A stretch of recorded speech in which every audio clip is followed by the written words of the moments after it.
Bien, donc Adobe Photoshop, qui existe depuis 1989, bien qu'il existait avant sous d'autres noms. Il a d'abord existé sous le nom Barnescan.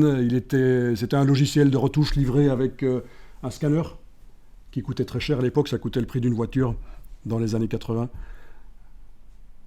Mais voilà. Barnescan, puis Photoshop, issus en fait les frères Knoll, des deux informaticiens qui travaillaient pour George Lucas, ILM, Industrial Light and Magic, et ils avaient développé d'abord le logiciel là-bas. Donc voilà l'historique rapide de Photoshop, de ILM vers Barnescan, vers Photoshop Adobe, avec Russell Brown, un artiste qui était l'artiste de l'équipe, le troisième larron, qui a apporté beaucoup au niveau graphisme. Alors, quelles sont les alternatives à Photoshop? Parce que Photoshop, si on veut l'avoir, c'est minimum 15 € mensuels, parfois 30, parfois même 60, parce que ça vient avec d'autres logiciels. Donc 60 € chaque mois à payer, c'est coûteux, si on n'en a pas vraiment l'usage. Donc, par honnêteté, je vais vous dire qu'il existe des alternatives et que quand vous aurez appris les choses dans Photoshop, vous pourrez très bien les transposer dans d'autres logiciels. Donc j'imagine que vous en connaissez certains des logiciels, des alternatives. Oui, Lightroom, qui est aussi de chez Adobe, qui existe en 2 versions, mais monsieur connaît peut-être, non? Ah, bien sûr. Oui, pour faire la retouche, oui, et de plus en plus, ça intègre d'ailleurs des fonctionnalités qui étaient propres à Photoshop.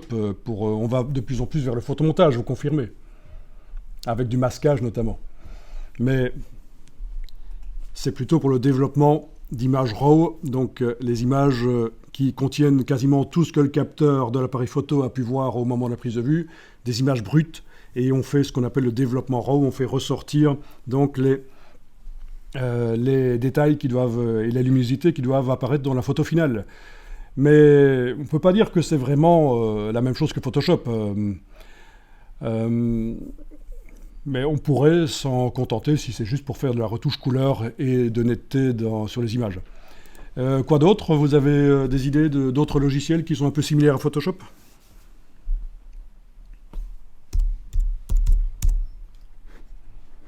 GIMP, ça ne vous dit rien? Ah, c'est assez bien utilisé dans le monde du web en fait. C'est moins performant que Photoshop, mais si c'est juste pour traiter des images, pour les adapter pour du web, pour des appareils mobiles, c'est de l'open source, donc ça ne coûte rien et ça peut être une alternative. Donc forcément, on va vous en parler. Alors autre chose.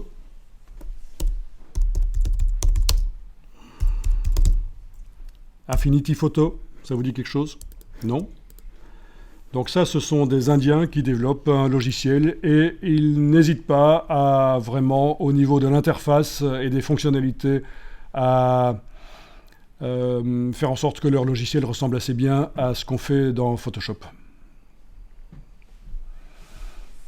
Ça ressemble assez bien à Photoshop, c'est un peu une espèce de copie de Photoshop. Voilà. Donc, par contre, au niveau du prix, au lieu que ça coûte 15, 30 ou 60 € mensuels, suivant la formule que vous prenez chez Adobe, suivant les logiciels que vous attachez à Photoshop, que vous prenez aussi avec Photoshop,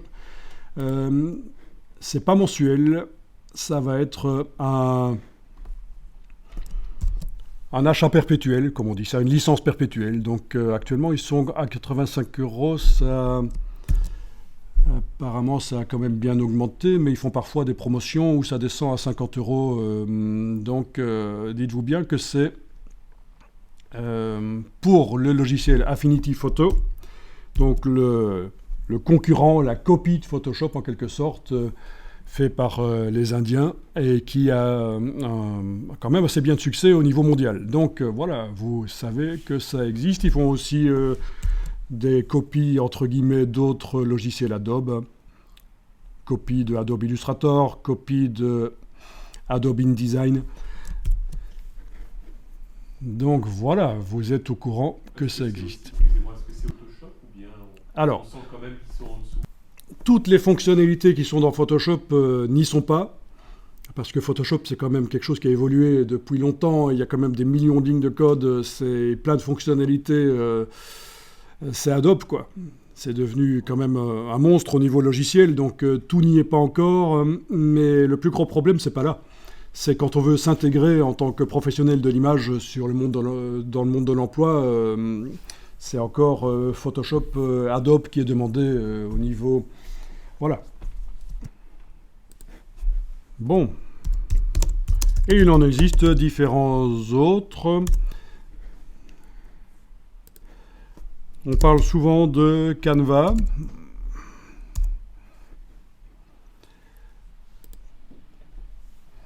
Mais c'est plutôt dans le monde du community management, donc les community managers, ceux qui doivent créer des événements et visuellement communiquer à propos de ces événements. C'est Canva, ça va être surtout chez eux que c'est utilisé.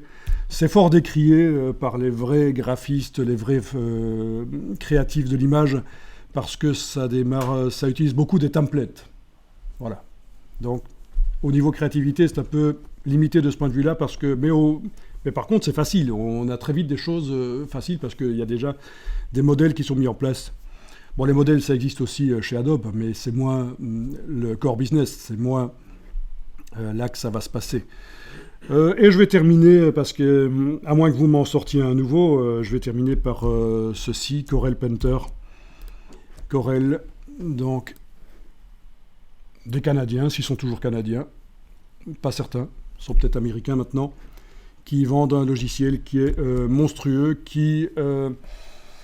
voilà, c'est une licence perpétuelle, 424 €, et beaucoup plus complexe que Photoshop, mais par contre, pour simuler la peinture réaliste, l'aquarelle, la peinture à l'huile et plein d'autres médiums de l'artiste, c'est plus performant que Photoshop. Mais c'est beaucoup plus complexe, il faut vraiment être mordu. Il y a assez peu de gens finalement qui utilisent ça. En Europe, c'est surtout utilisé dans les pays du Nord et pas tellement en Belgique, en France, c'est pas trop utilisé. Donc voilà. Et ça existe depuis très longtemps, aussi longtemps que Photoshop. Et ça avait même les calques avant que Photoshop ne les ait, parce que Photoshop, les premières versions, n'avaient pas le système de calque que vous allez voir. Si vous ne savez pas de quoi il s'agit, vous allez voir de quoi il s'agit, le système de calque. Donc à ne pas confondre, bien sûr, avec d'autres logiciels qui s'appellent Paint. Ça n'a rien à voir. Ici, c'est du lourd. Voilà, ça c'est le genre de choses qui sont faites avec. Donc voilà, petit panorama des alternatives à Photoshop. Et il y en a certainement d'autres. Je n'ai même pas parlé de ce qui existe sur tablette, Procreate, notamment. Voilà. Si on va sur le monde du mobile, il y a aussi des solutions pas chères du tout qui existent, des applications.